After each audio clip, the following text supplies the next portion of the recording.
Olá, muito boa tarde a todos. Boa tarde, Bruno Barros. Boa tarde, Vera Barroso. Muito boa tarde para você que está em casa. No Sem Censura de hoje, nós vamos falar do futuro e de tecnologia.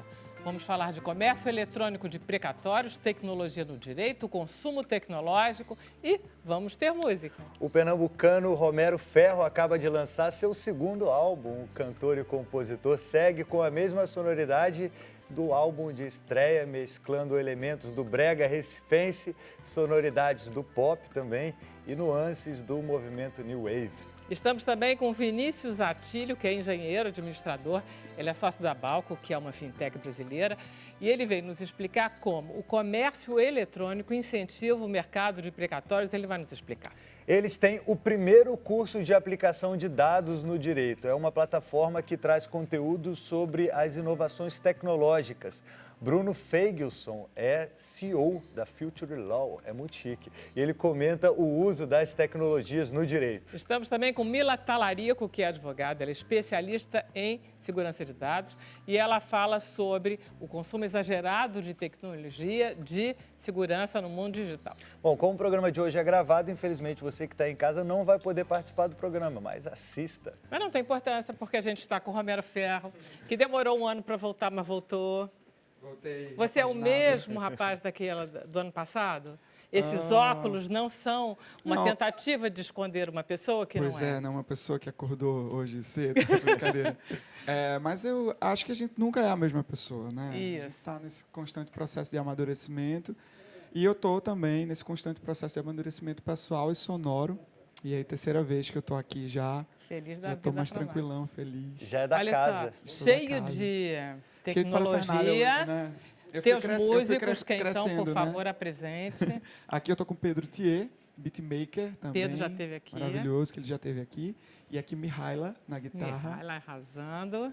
Poder feminino na banda aí para botar nas rédeas todo mundo. O que a gente vai ouvir, Romero? Vamos ouvir Corpo em Brasa, que é o meu single mais recente, com a Duda Beat, conterrânea.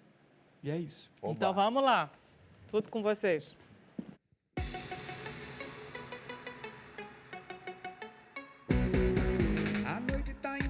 Meu coração tá livre, o sangue fervendo e você se permite viver uma parada louca, viver, fugir desse tempo, deixar o que é triste, agora é o momento e você se permite viver uma parada louca. Com o coração na boca, vamos amar sem pudor, viver o calor, descer até o chão da praça. Vai ver o peito tremer, suor escorrer, sentindo meu corpo em brasa. E você se permite viver uma parada louca, viver com o coração na boca.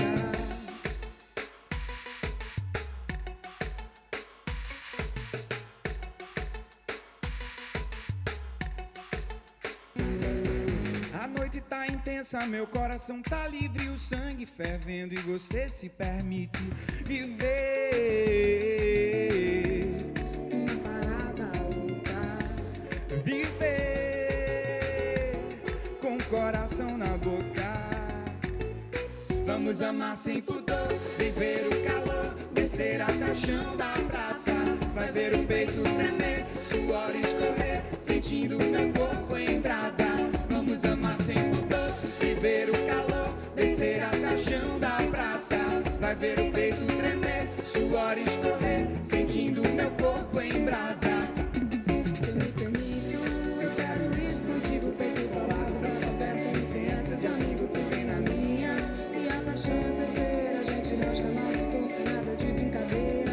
Do jeito que a gente se entende, você ainda duvida. Se fosse coisa passageira, não era coisa minha. Mas sabe, garoto, entende como é que é. A gente se curte gostoso onde você quiser.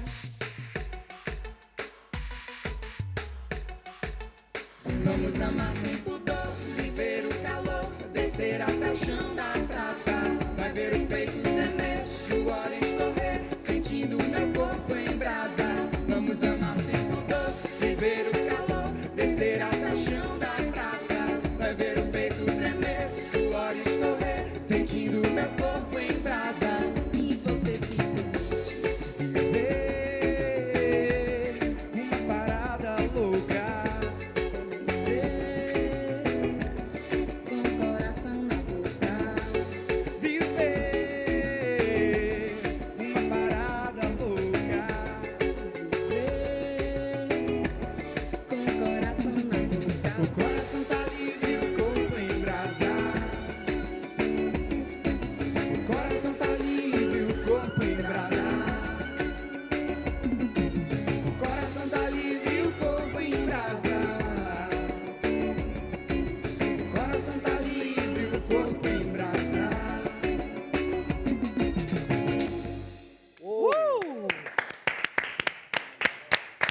Obrigado. Valeu, Vinícius, valeu. Que legal. Ui, perdendo aqui. Vem pra cá, sente aqui. Muito lindo. Valeu. Muito bom. Que boa essa música. Você sempre fala do Reginaldo Rossi, né? Você acha que o que você tem do Reginaldo Rossi é essa preocupação melódica? Você tem sempre uma frase muito especialmente bonitinha, construída. É tudo composição sua, não é? São todas composições minhas. Nesse disco, na verdade, tem uma gravação que eu me abri nessa possibilidade de gravar uma coisa que não era minha, de fato. Mas Que tem é muita qual? parceria também. Essa música é uma parceria minha com a Duda Beat, com o Barro. E eu acho que o brega pernambucano, diferente assim do brega, talvez comumente conhecido no resto do país, ele tem essa melodia, esse sofrimento, sabe, assim, na lírica, na forma de cantar, na forma de interpretar isso. O Reginaldo tinha muito isso. E ele é, assim, o rei do brega, né? Ele é o rei supremo, ele que veio com isso inicialmente e todo mundo seguiu depois. E ele é uma super grande referência para mim, sem dúvida alguma. Pois é, mas é essa ideia de que a melodia conta, né? Porque você não pode ser brega se você não tem uma linha melódica muito que pega, porque senão fica só no brega, né? E ele tem... Não, isso é muito assim característico, na verdade, de cada sonoridade. Se você vai fazer um funk, se você vai fazer uma música mais pop, assim, eletrônica, você tem que observar que existe uma sonoridade específica daquela canção. Logicamente, você pode ousar, pode fazer diferente, mas assim existem aquelas, como se fossem aquelas regrinhas ali para cada estilo, sabe? O brega tem um pouco dessa melodia na voz mesmo. Esse teu álbum, tem um álbum físico? É Ferro, né, que chama? Isso. Tem um álbum físico? Não, Você ele é só digital por hora. Nem 10 assim para os amigos? Não, ele vai sair físico no final do ano. A gente vai abrir, inclusive, para o pessoal comprar em pré-venda e aí a gente vai fazer uma tiragem específica para quem quiser mesmo o álbum. Pois é, aí hoje em dia faz o quê? Faz 500 álbum? Não faz mais, Não, né? mas faz uns 1.000, eu acho. Chega a fazer 1.000? 1.000, 2.000, dependendo da demanda. Eu espero que faça mais. Se vocês Não, quiserem 10.000, eu faço 10.000. Mas não é isso, é porque todo mundo vai, né? Estamos aqui na tecnologia. E eu quero Alguém fazer... aqui ouve CD? Mila? Não ouço Vinícius? CD. No máximo um Hoje eu não vinil, tenho talvez. nem mais CD player em Olha casa. só. Vamos lá, Bruno. Você sabe que essa questão de CD, a gente... Vai dizer que vê, olha. Não, eu fico lembrando, assim, parece que a gente já viveu outras reencarnações nessa encarnação. Então, na outra reencarnação, há 10, 15 anos atrás, a gente tinha um porta-CD. E aí eu estava, recentemente, até por conta de uma palestra, eu fui levantar quanto valia um CD há 15 anos atrás. E era mais ou menos uns 20, 30 reais. Trazendo para valor presente, significaria uns 300, 350 reais. É isso que a gente pagava para ter 10 faixas. Então, a gente, lá no início dos anos 2000, a gente gastava 3.000, 2.000 reais para ter 10 CDs e ter 100 músicas. Que bacana essa informação, não tinha nunca Eu imaginado. não tinha parado para pensar nisso, mas quando você reflete, você vê como a gente era escasso. Hoje, na verdade, a gente tem uma infinidade, né? Você tem acesso a todas as músicas, mas a gente acaba ouvindo também umas 100 músicas, né? A gente não sai do nosso mas nicho, não é a quantidade de música que tem importância, é o como a gente tem acesso à música que acaba sendo, né? Então é muito impressionante isso. Desconhecia que a gente pagava essa fortuna. Eu achei muito genial caro. isso. Ô, Romero, você está fazendo uma reciclagem no brega. É um trabalho assim... Eu já tinha brega no meu trabalho desde sempre, né? Mas ele não era assumidamente isso. E aí, nesse álbum, eu resolvi mergulhar mesmo nesse universo, estudar. Estudei muito, foi um processo de 2 anos. Assim. Mas é totalmente pop, né? É pop, Totalmente. e aí... Porque eu sou pop, eu não me considero um cantor de brega, sabe? Eu Não é mesmo. não tenho esse lugar de fala para isso. E eu entendo a música brega como a música pop pernambucana, sabe? A grande música pop, a música que leva milhões e milhões de pessoas a shows e que sustenta várias famílias e que, enfim, pagam ingressos lá em Pernambuco. É absurdo o poder que a música brega tem lá. Então, como artista pop, vendo isso, eu pensei, cara, em algum momento eu vou mergulhar no brega. Não sabia quando, e aí veio esse disco. Você, quando era pequeno, você ouvia brega em casa? Ouvia muito. Eu sempre ouvi muito tudo, assim. Meus pais escutavam muito. Vocês têm a mesma idade, eu acho. Qual você? 28. Ah, igual. Odaí também. Odaí bebe muito do brega. Odaí o quê, José? Odaí José. Nem sabe quem é. Não, Odaí canta o quê? Dá uma dele aí. Odaí... Gente, é muito antigo isso. Ai, meu Deus, agora... O Daí é da minha época, gente. Peraí, o universitário aí, procura aí Odaí, no né? teu celular. Vando, tá bom pra você? Vando, vai uma do Vando, sabe? Ai, meu Deus, alguém me Ah, não, ajuda não, agora. gente, Não, não, é não, não, eu não sacanagem. vou Deu cantar a um banda tilt na aqui, minha cabeça, pelo amor de gente. Deus. Me deu um Não tilt faça na isso. Não, cabeça. tá bem. Isso a gente depois explica pra Mas ele. o Daí, inclusive, a gente se fala bastante, eu sou super fã dele. Tenho coletânea de CDs dele lá em casa, inclusive. Escutei muito para Pois isso. é, essas músicas assim muito de referência, você consegue em streaming de qualquer maneira, não consegue? Consegue, Tá sim. tudo no YouTube, não precisa nem de streaming mais sofisticado. Algumas muito específicas. Nesse disco eu entrei numa ideia de dar umas olhadas em boleros também, porque o brega vem do bolero. E tiveram coisas que eu não achei nos streamings, aí que eu fui ouvir, que eu garimpei. Tem um diretor artístico nesse disco, que é o Patrick Torquato. E aí a gente garimpou umas coisas assim, mais antigonas e assim mais específicas, que às vezes o artista não se ligou em colocar em streaming, não está lá. Mas a maior parte está, sim. E isso é bom. Eu acho que é um ponto positivo da internet e da música digital. Esse fácil acesso que você tem a vários artistas, sabe Ao assim? passado. Ao passado. Minutos, Quem quer mergulhar para estudar é um prato cheio. Artistas Olha, do mundo inteiro. Do mundo inteiro. É. né? Você viaja muito pelo Nordeste? Eu estou viajando Qual é a mais. tua área assim que te chamam sem parar? Mas você fala de show, no caso? De show, claro. Pernambuco, obviamente. A Paraíba também. Rola muito show na Paraíba. Eu acho Pernambuco, Paraíba e Rio Grande do Norte. Então, são as top 3, assim. Mas com esse disco eu estou viajando muito. E agora, em novembro, eu vou fazer Pernambuco, vou fazer João Pessoa, vou fazer Natal. Em janeiro, a gente vai fazer Salvador pela primeira vez. Então, tipo, o disco está abrindo umas portas muito, muito legais. Você treina dança? Eu Você aprende comecei a dança? treinar para esse trabalho, você Viu? acredita? Foi. Viu? Eu já Tá- tinha tá feito diferente musical já, antes. sabia? Tá um pouco. Meu Já corpo tá. tá melhor, assim. Mas eu sou desenrolado, eu só não pego coreografia rápido, eu demoro, mas eu sou solto, assim. Bom, enfim, o que a gente pode propor aos telespectadores que quiserem te ouvir ao vivo? Qual é Olha, o ao próximo? vivo, inclusive hoje eu estarei em São Paulo, daqui a pouco saindo daqui, vou direto para lá, vou estar no Sesc Santo Amaro, 7h30 da noite, show de lançamento desse disco.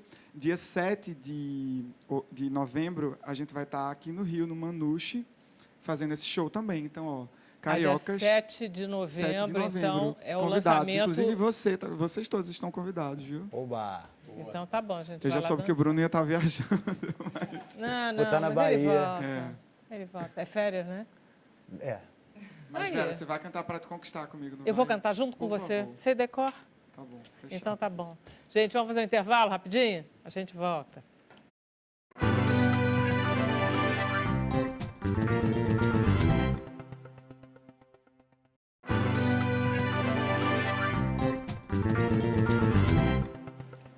Então, estamos de volta com o programa Sem Censura. Queria que vocês prestassem atenção nessa reportagem da Clarice Basso. Pode passar. Poluição, consumo, geração de lixo, emergência climática. Se você ainda não parou para pensar sobre essas palavras, está na hora de visitar a exposição O Dia Seguinte. Já na entrada da exposição, a gente é convidado a refletir sobre o futuro e o presente do planeta. E pensar o que a gente quer deixar para as próximas gerações. Será que é isso?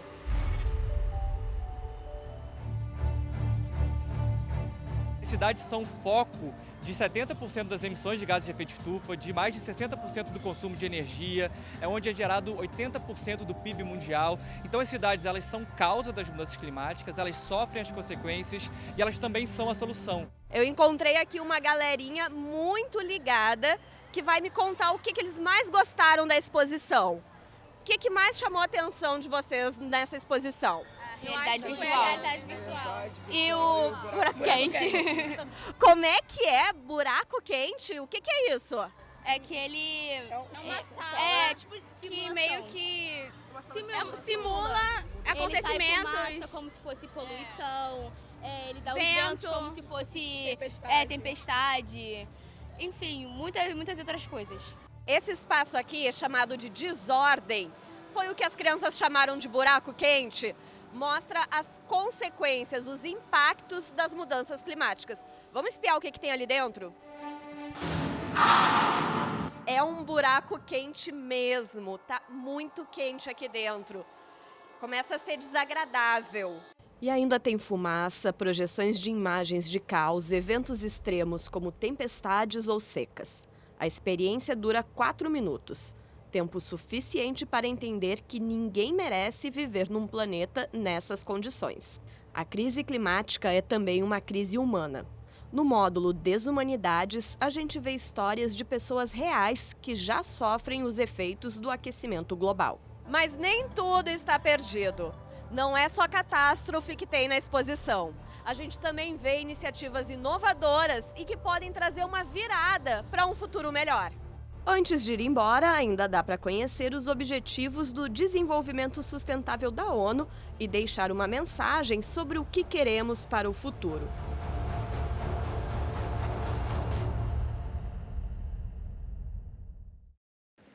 Maravilha. Então vamos começar com esse bloco conversando com o Bruno Feigelson, que é um empresário. Conta para mim quem você é, Bruno.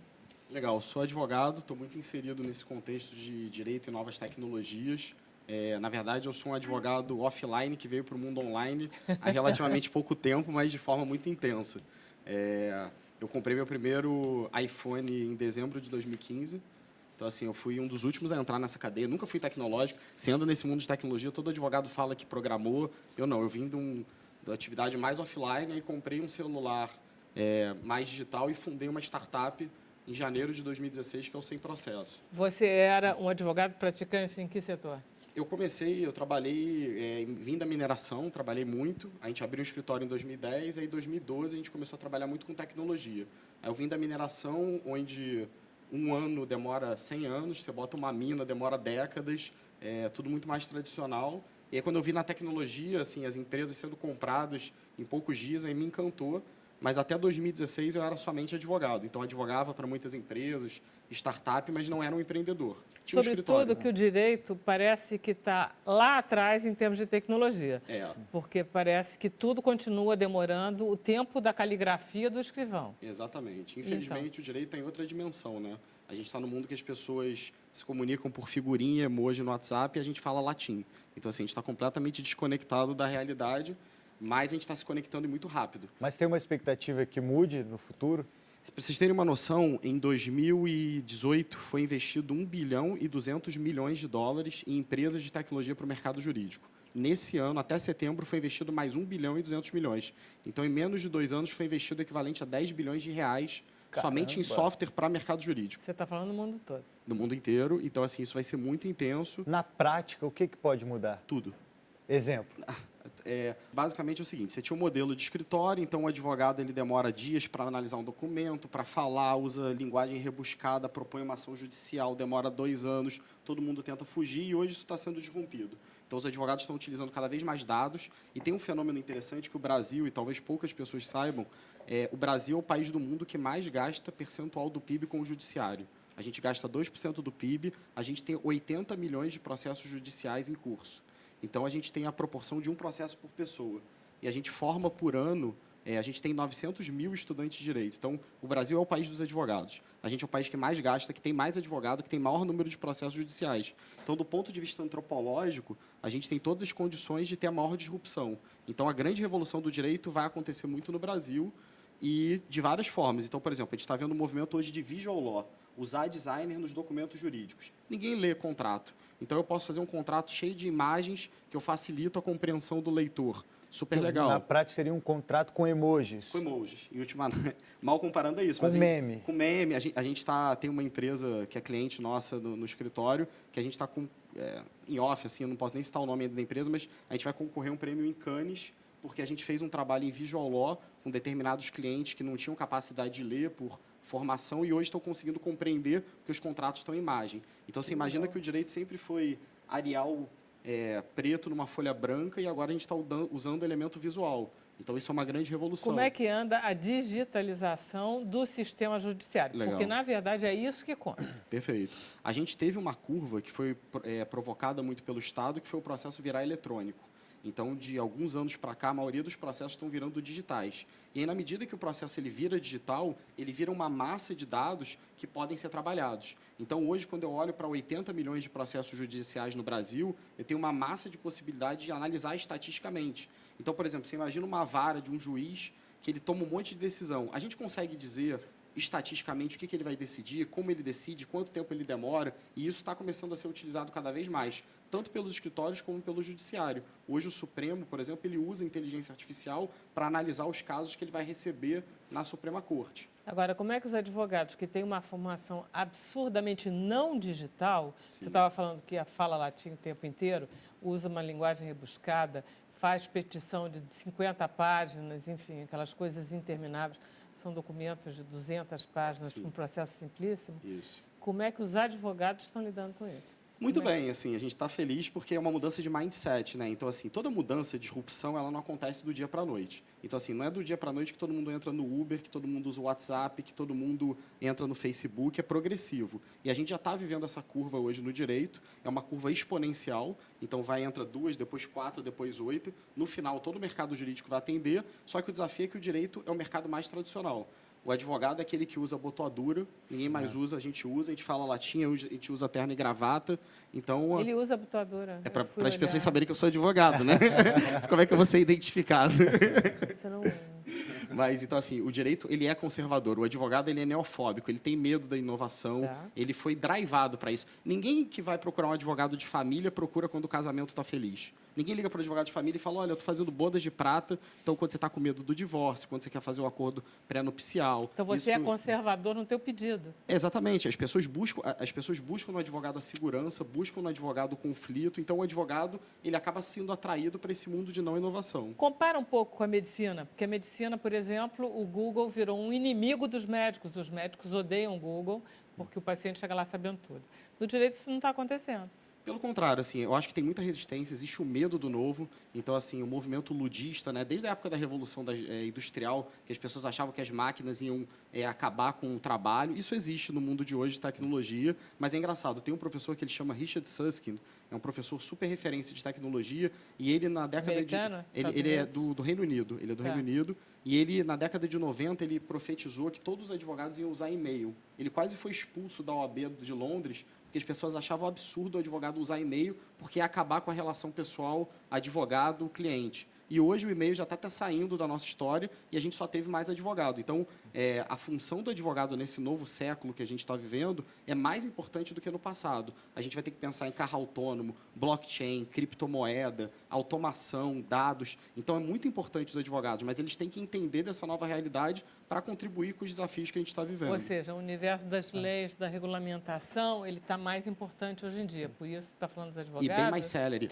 O desafio do direito também é a celeridade. Você vê, o carro ele demorou 62 anos para chegar em 50 milhões de usuários. A expectativa de vida era de 50, 60 anos. Teve gente que nasceu, cresceu e morreu no mundo que continuou usando cavalo. Então, demorou para o Estado entender que tinha que ter bafômetro, que tinha que botar cinto de segurança, porque no cavalo, se a pessoa bebia, ela não tinha problema de andar de cavalo. Então, para você entender o direito, a gente fala fato, valor e norma. Eu entendo o que está acontecendo na sociedade, crio uma norma e regulo. Só que o mundo hoje está célere.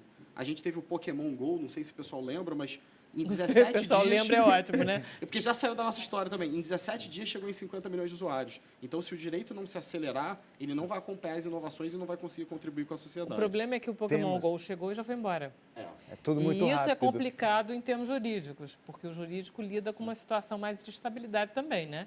Ele tenta estabilizar, mas como é que você pode ser estanque no mundo líquido, né, de Bauman? Então, eu acho que o direito ele tem que se tornar líquido, manter a sua participação e importância social, mas se ele não tiver celeridade e flexibilidade, ele não vai conseguir contribuir numa sociedade tão dinâmica, acelerada e líquida que é a nossa sociedade. Esses dias, eu estava vendo num telejornal as profissões que correm um sério risco de desaparecer no futuro. E advogado não estava, né? Não, 80% de chance do advogado sumir no futuro. O que você acha disso? Que interessante isso. Por que diz isso? Eu particularmente não acredito nisso. O que eu acho? Assim, o advogado, algumas profissões, o direito é uma das que acompanha a humanidade desde o início. Então, desde a sociedade mais básica, você tem conflitos, e numa sociedade que a gente tem 7 bilhões, daqui a pouco 10 bilhões de pessoas, e hiperconectados, os conflitos eles existem, os interesses contrapontos. Eu acho que o advogado, na essência, em última análise, a gente lida com interesses alheios de maneira profissional. O que muda é como esse profissional vai ser. Eu acho que o advogado tradicional, ele realmente vai ser disrompido. Não, mas todo mundo tradicional vai acabar, já isso não tem importância. Você era um advogado tradicional. Sim. E você estava fadado à extinção.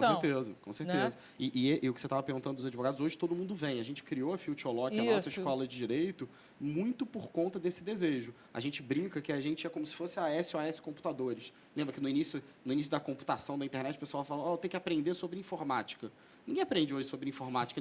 Você não pega uma criança e fala, tem que aprender... Tem aula de informática na escola, meu filho? É intuitivo. É intuitivo. Então, assim, só que o direito, como ele está nessa transformação, a gente dá aula de ciência de dados para advogado, metodologia ágil para advogado, visual law, dados 360, tem muita coisa. A sua no fundo, empresa... você dá aula de informática para os advogados. No futuro. Na verdade, o que a gente faz é a gente prepara, tanto em relação a soft skill e hard skill, para preparar ele. Então, desde capacidade de analisar dados, porque a gente não vê dados, o advogado ele lida com palavras, mas ele não é um ser analítico, então ele precisa ter, como o próprio direito de base. A gente tem uma lei de dados que vai entrar em vigor agora, em agosto de 2020, e tem umas pesquisas que mostram que a maior parte dos advogados nem sabem que essa lei existe. Então, como é que uma das leis mais importantes, que é a lei que trata de informação numa era da informação, a maioria dos profissionais não sabe? Por quê? Porque os profissionais de direito não se atualizam? Eu acho que o que acontece, né, assim, até quando a gente olha a faculdade, eu tenho uma preocupação muito grande com as faculdades de direito. Hoje existem 900 mil vagas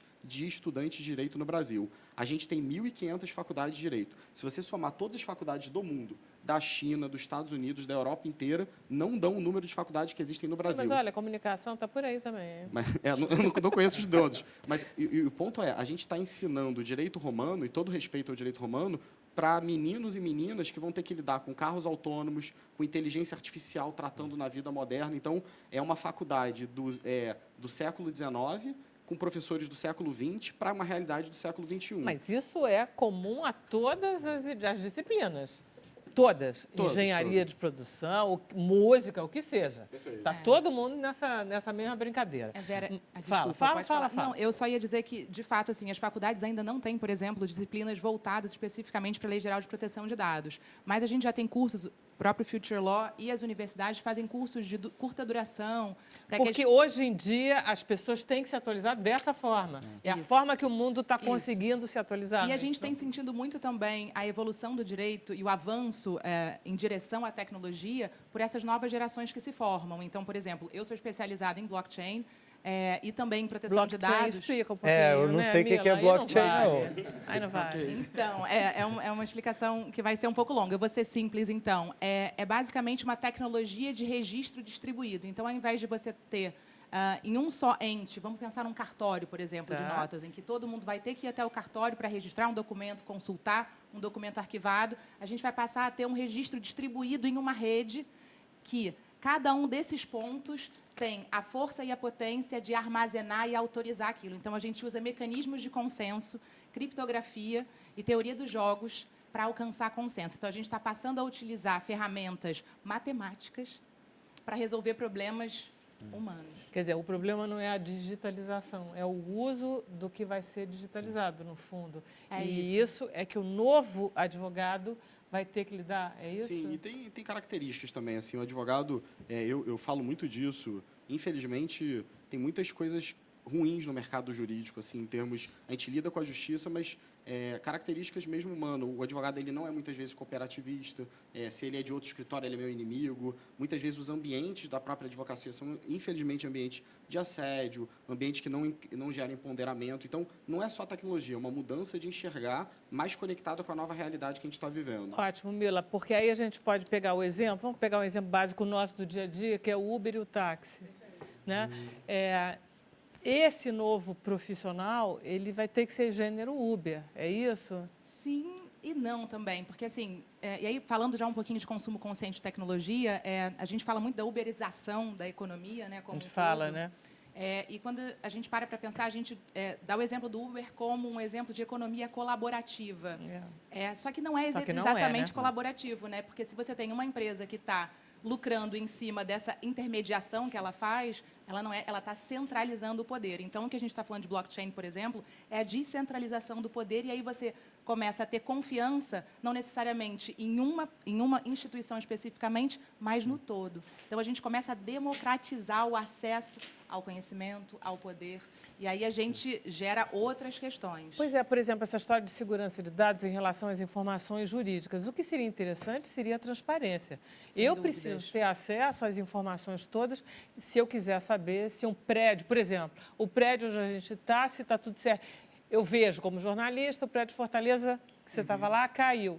Eu preciso saber se onde eu trabalho, por exemplo, está com tudo em dia. Eu preciso acessar isso publicamente de uma forma transparente. Sim, e no momento em que a gente tem assim, uma desconfiança absoluta em todas as instituições, a gente começar a trazer princípios como a transparência, o princípio do accountability, que é o da prestação de contas, são princípios previstos na Lei Geral de Proteção de Dados. Lembrando que essa lei que entra em vigor em agosto de 2020... Essa é a proteção de dados. Dados pessoais. E aí a gente está falando de dados tá. que individualizam uma pessoa. Então, para além da preocupação com, por exemplo, a engenharia do prédio que caiu, é também o que, por exemplo, o Facebook coleta sobre mim, ou o próprio Uber, né? Porque, se você for pensar, o Uber tem toda a sua dinâmica de vida. Ele sabe a hora que você sai de casa, para onde você vai.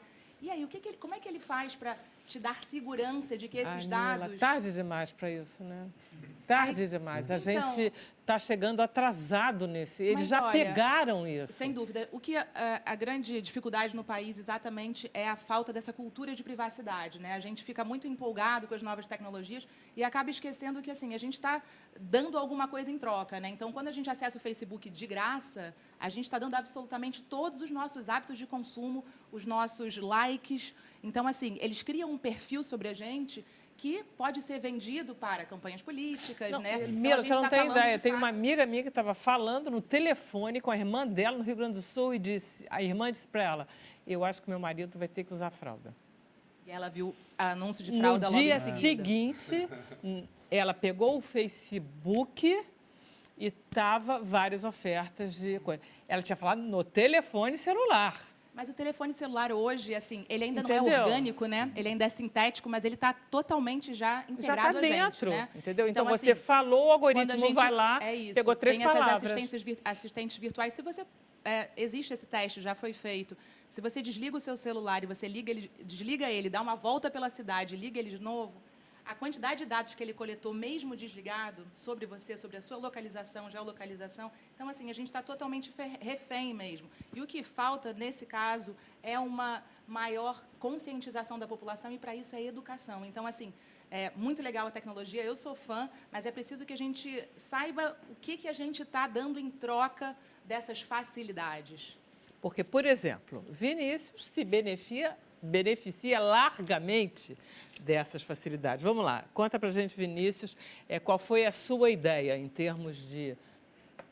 Na realidade, a nossa ideia ela surgiu até no Balco, né? Então, a nossa empresa ela surgiu há um ano em Wharton, que é uma das escolas de negócio maiores do mundo, de uma dor, né? Geralmente, startup, Bruno, Mila conhece, você tenta resolver uma dor que existe na sociedade. A dor que existe é relacionada a precatórios, que parece um palavrão, e acho que até merece uma explicação do que é, né? Então, sempre que o Estado falha com um cidadão ou com uma empresa, e esse cidadão ou empresa vai até a justiça reparar essa falha, e se conseguir, se for bem sucedido, ele tem um precatório. Ou seja, se eu me sinto prejudicada no meu trabalho porque eu fui demitida de uma empresa federal, aí vou lá, questiono na justiça, o juiz me dá ganho de causa, e aí eu vou ganhar 100 mil reais da empresa onde eu trabalhava, eu digo, eu quero esse dinheiro. Aí a empresa vai me dizer, Vera, não tem dinheiro, meu orçamento não tem, eu sou uma empresa pública, não é isso? Quem vai te pagar é o governo federal. Então, você primeiro atravessou toda a parte jurídica e judicial nos tribunais. A partir do momento que o último juiz falou, ok, trânsito em julgado, você tem direito aos seus 100 mil reais, você tem direito a receber o valor relacionado a um precatório. É digamos, uma indenização, tá? Vulgarizando um pouco tem aqui. Vários tipos, né? Exatamente. Tem vários tipos de dívidas do governo federal. Só que o seguinte, você pode ter passado 10, 15 anos nessa sua batalha judicial e agora que você ganhou um precatório, não necessariamente você vai receber no mesmo dia. Na verdade, no mesmo dia nunca acontece. Você tem prazos aí para receber que não necessariamente são devidamente obedecidos. Então, você entra numa fila de precatórios, uma fila de espera. Só que tem pessoas que podem esperar e tem pessoas que não podem esperar, por necessidades pessoais, por tempo de vida, enfim. E isso gera e cria um mercado de precatórios. Então, existem pessoas que não têm o precatório e não pode mais esperar para receber aquela indenização. Aí vira uma fintech, vira outra, sai do nível jurídico, né, Bruno? E vira o problema das fintechs, ou seja, das empresas de economia, ou seja, mercado secundário. Mais ou menos isso, né? Então, na realidade, você tem aquela pessoa que não pode mais esperar, que precisa do dinheiro agora, e você tem um lado dos investidores, que têm o dinheiro e que podem, de repente, alocar para aquela pessoa e podem esperar do governo pagar, né? Então, você compra aquele direito. Você compra mais barato. Isso, para poder esperar. Aquele negócio. Quem compra? Quem quiser. Quem compra são investidores que já conhecem esse ramo. Você vão desde fundos nacionais, fundos internacionais, até hoje pessoas físicas que começam a se aventurar nesse mercado. Na verdade, né, Bruno, esse é um mercado muito antigo no Brasil, Sim. das companhias, das escritórios e escritórios de direito especializado em recebimento de precatórios. É assim, privilegiado. Então, estou me devendo 100 mil, estou desesperada, eu vou num escritório desse, digo, eu vendo por qualquer negócio. Quanto é que você está me dando? Eu te dou, você está devendo, você quer 100, eu te dou 30. Eu digo, topo. E a pessoa compra a minha dívida. Mas entendeu? sabe que a gente fez um levantamento... É isso, mais ou menos. É mais ou menos isso. É mais ou menos isso. E o que acontece é que em toda economia, em toda relação comercial, quando você não tem um bom equilíbrio entre oferta e demanda e uma boa informação entre oferta e demanda, esse desequilíbrio deixa o mercado como um todo com uma baixa qualidade. Né? Então, se uma pessoa que tem precatório somente conhece um comprador possível de precatório, essa balança começa a ficar desequilibrada e pode gerar uma relação comercial desqualificada. E aí a Balco entra. Né? Então, a gente captura os precatórios, a gente vai atrás dos precatórios do mercado, das pessoas que têm interesse em antecipar o valor a receber, mediante, sim, um desconto, e coloca isso numa plataforma digital acessada por aquelas pessoas que podem esperar, que isso é o lado comprador. Chega a ser um aplicativo... Ela é um aplicativo, vive no mundo digital, Não, né? porque a gente teve muito aplicativo, por exemplo, de milhas. Isso é um aplicativo de compra de milhas. Uhum. É esse sistema. É o mesmo sistema, né? É um sistema de comércio eletrônico onde a gente recebe o produto precatório. Lógico, a gente faz uma análise para ver se aquilo juridicamente de fato está, digamos, desembaraçado e coloca isso, disponibiliza e promove junto ao mercado comprador numa concorrência. Esse é o interessante, né? Então, numa competição quase como um leilão. Você não faz nada, você não precisa constar diário oficial nenhum. Quer dizer, é quem está precisando do dinheiro do precatório que vem até você e quem está querendo investir um dinheiro barato que vai até você. Exatamente. O precatório vem se tornando, dentro da economia, dentro do mercado financeiro, uma alternativa interessante de investimento. E a diferença da Balco para esse lado comprador é que as informações sobre o precatório já estão mais facilmente divulgadas e organizadas, né? A organização de informação no meio jurídico não é fácil, a análise de processos, muitas das vezes ainda físicos, isso tudo fica organizado na nossa plataforma. Tem casos de calote? De quem? Calote. Por parte de quem? Você está falando com a fintech aqui, hein? Olha só, a gente está falando com a empresa que intermedia esse negócio. Por exemplo, o seu negócio tem risco? Todo negócio tem risco, né? Em qualquer parte, né? O negócio do precatório, o precatório em si, tem o risco jurídico daquilo, né? Se, porventura... De repente, nunca vão me pagar os 100 mil que me devem. Isso que do calote. Na realidade, o que acontece, quando um comprador, um investidor compra um precatório, ele tem uma previsão de quando aquele precatório venha a ser liquidado pelo governo, seja o governo federal, seja o governo estadual, Porque municipal. tem uma data os precatórios, né? Eles têm que ser resolvidos e eles não são respeitados, é isso? O jogo é esse? A Constituição determina uma data, obedecendo determinadas regras, e isso varia de acordo com a classificação do ente, né? Se é um governo estadual, municipal. Tem gente mais confiável, menos confiável, quer dizer... Não chega a ser tão preto no branco, mas, na realidade, o que acontece é que quem compra precisa fazer um estudo probabilístico de quando esse precatório virá a ser pago pelo governo. Vocês não fazem esse estudo para as pessoas que compram? Isso seria um risco muito grande a ser assumido por Porque nós viraria agora. consultoria financeira. Mas isso é algo que está no nosso plano, posso dizer assim. Porque é uma consultoria financeira que poderia custar algum dinheiro e que vocês ganhariam um pouco mais com isso. Sim. Você compraria precatório? Já comprou? Eu já comprei precatório. E deu certo? Ainda não foi liquidado, mas está dentro do prazo Esse esperado. É o problema do precatório. Você já comprou precatório, Mila? Não, nunca. Você compraria precatórios, Mila? Não sei, é um mercado que tem crescido muito, de fato. Como é que você investe seu dinheiro? Tecnológica. Eu só estou interessada em tecnologia, não estou interessada no seu dinheiro. Eu tenho investimento em criptomoedas. Sim. Jura? Caramba! E você? O que você acha disso, Romero? Então, eu vou abrir o meu Instagram aqui. O máximo que eu chego é o Tesouro Direto, ela já está nas cripto. Nossa, não. Mas, assim, não aconselho ninguém porque é um mercado de altíssimo risco, portanto, e pressupõe um conhecimento mínimo a respeito da criptomoeda. Né, Mila?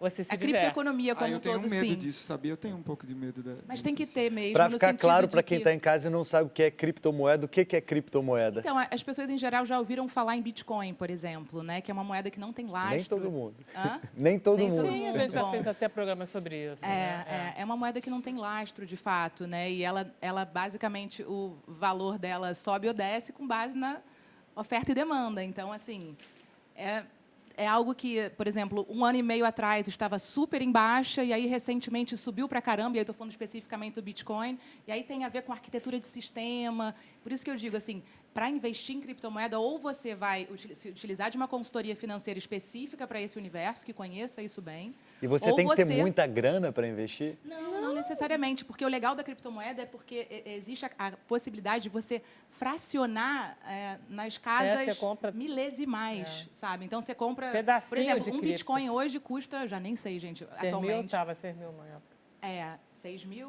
mil dólares, né, Isso. provavelmente. Não sei, gente, vou falar besteira. Mas, assim, Sim, mas... Mas você sabe que tem um levantamento hoje na Bolsa Não, Brasileira? não, eu ia te perguntar. Como é que você investe? Não. Você já comprou precatórios? Não, precatórios não. Olha, a gente gente, fez um levantamento Teu no mercado. escritório. O mercado está grande ainda. A gente fez um levantamento que hoje, de fundos estruturados que podem investir em direitos creditórios, seja precatório ou cível, você tem mais ou menos 10 bilhões alocados no Brasil. De fundos que alocam em precatório ou ações cíveis também, que não necessariamente contra o Estado. Existe esse mercado... Você tem esse dinheiro solto... Não, 10 bilhões estão investidos hoje no Brasil, alocados atualmente. Tá. Aí você fala, é muito, é pouquíssimo, porque o que deve ter na justiça hoje em disputa é coisa de 2 PIBs do Brasil. São trilhões, então é um mercado que tem uma potencialidade de crescimento, de alocação. E como você falou do Tesouro Direto, na medida em que se a dívida do Estado diminuir, isso vai acabar reduzindo essa possibilidade. Então, provavelmente as pessoas vão migrar para o precatório. Eu acho que é um mercado muito interessante. É um mercado que tem esse potencial todo. Na realidade, temos 200 bilhões de estoque de precatório, ou seja, precatórios que precisam ser pagos pelo governo que estão aí na fila. E já deve ter Estima-se que precatório. 5% só disso hoje esteja sendo comercializado Não, por que ano. já deve né? ter É muito pouco. vencido, o que já deve ter Mas, morrido. Deixa eu fazer um intervalo. Não, eu que peço desculpas. Vamos lá fazer um intervalo, rapidinho a gente volta, já já.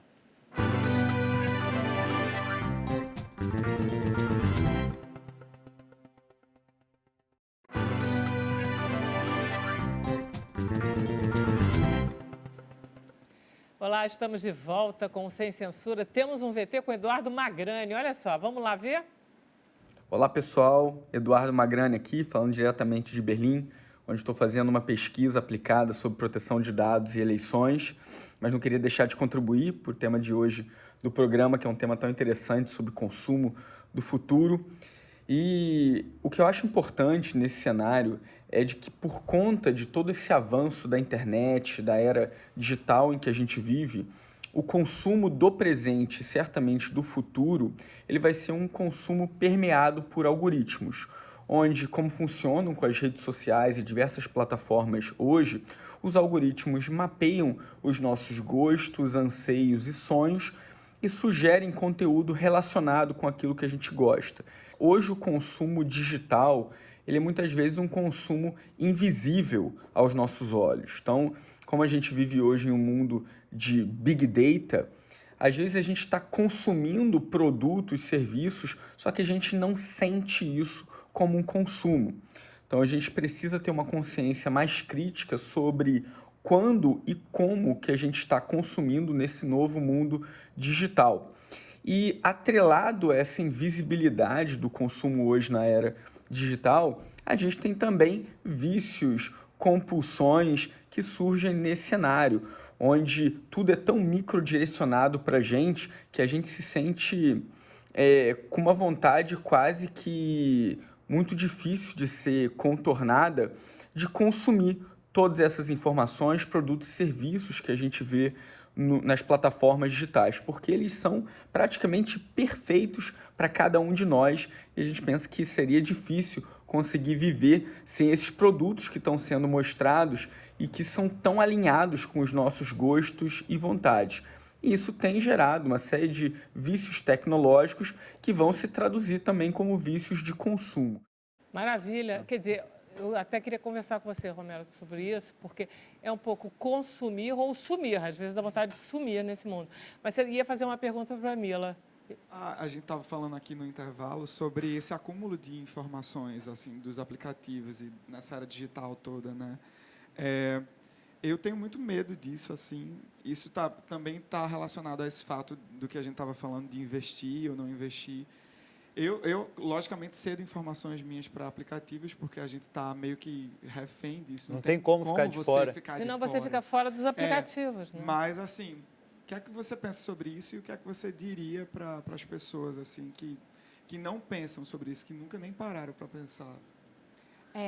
Na verdade, eu diria que, assim, graças a Deus, a gente está caminhando para uma nova consciência da proteção de dados e da privacidade, né? Porque a gente esquece que, quando a gente está falando de dados pessoais sendo usados, quando o Magrani, por exemplo, comenta a customização de algo, assim, a gente tanto se sente especial. Nossa, como é que ele descobriu exatamente o que eu precisava? É o caso que você trouxe, né?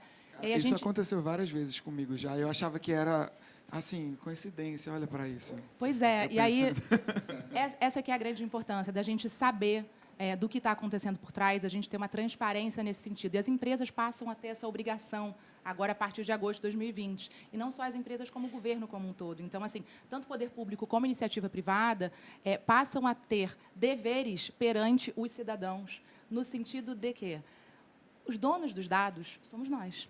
Só que a gente hoje vive uma situação em que os dados acabam parecendo ser do Facebook, do Uber. A gente não tem nem consciência do que essas plataformas, por exemplo, têm sobre nós. E nem mesmo sobre o que o governo tem sobre nós. Recentemente foi passado um decreto em que se estabeleceu que se poderá coletar informações, reconhecimento facial, íris, maneira de andar, impressões digitais das pessoas, sem que a gente saiba a finalidade disso. Então, assim, essa lei vem trazer aos cidadãos, aos consumidores, inclusive aos funcionários das empresas, ferramentas para poder entender, pedir direito de acesso. Eu quero acessar as informações que você tem sobre a minha pessoa. Como é que você chegou a essa conclusão de que esse produto me interessa ou não me interessa? Como é que você criou esse perfil meu? Por favor, exclui tudo que você tem sobre a minha pessoa. Então, a gente passa a ter... poder fazer isso. Sabe por quê, Vera? É muito importante que as pessoas entendam que o direito à privacidade é um direito fundamental. E a gente está falando aqui de uma liberdade individual. Então, assim,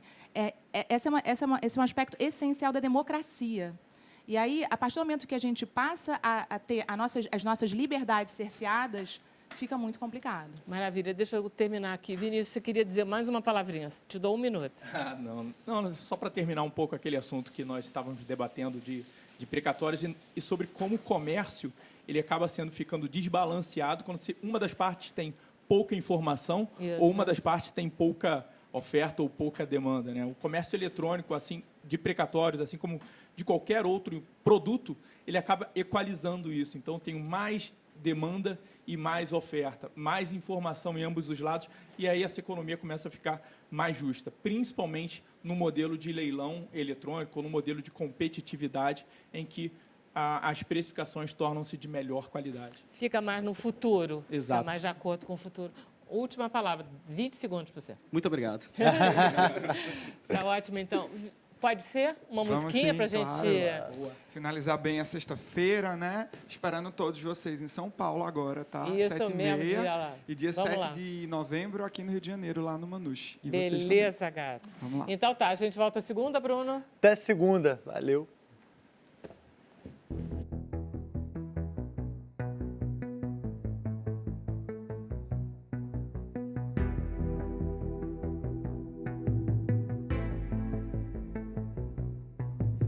Quanto tempo faz que eu me iludi, achando que era coisa da cabeça. Hoje não tem mais o que sentir, entendo o que não me representa. Você não me diz nada sobre o amor, não sabe entender a minha dor. Você julga os meus sonhos, o meu querer, te incomoda ser quem eu sou. Vai ter que me entender, vai ter que me engolir. Você não sabe nada do que eu sinto por aqui. Vai ter que me entender, vai ter que me engolir. Aceite a minha vida ou então pode sumir. Eu não tolero lero, eu não tolero lero. Pra tua intolerância eu tô de tolerância zero. Eu não tolero lero, eu não tolero lero. Pra tua intolerância eu tô de tolerância zero.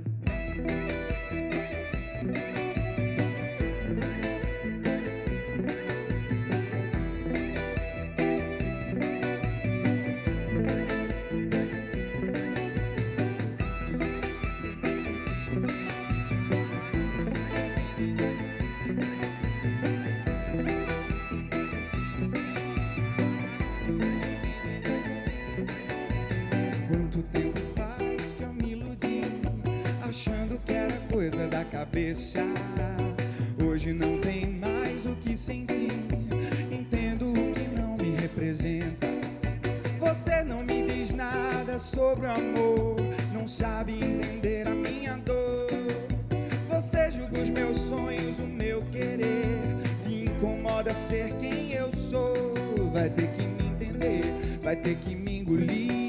Você não sabe nada do que eu sinto por aqui. Vai ter que me entender, vai ter que me engolir. Aceite a minha vida ou então pode sumir. Eu não tolero lero, eu não tolero lero. Pra tua intolerância eu tô de tolerância zero. Eu não tolero lero, eu não tolero lero.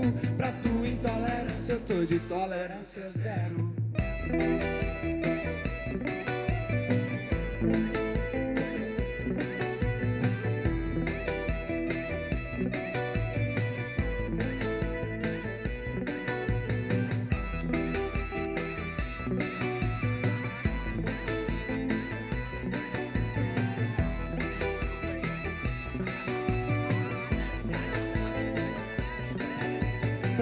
Grosseria eu tô de tolerância zero. Pra o teu preconceito eu tô de tolerância zero. Pra tua hipocrisia eu tô de tolerância zero. Pra tua ignorância eu tô de tolerância zero. Eu não tolero lero, eu não tolero lero. Pra tua intolerância eu tô de tolerância zero. Eu não tolero lero, eu não tolero lero. Pra tua intolerância eu tô de tolerância zero.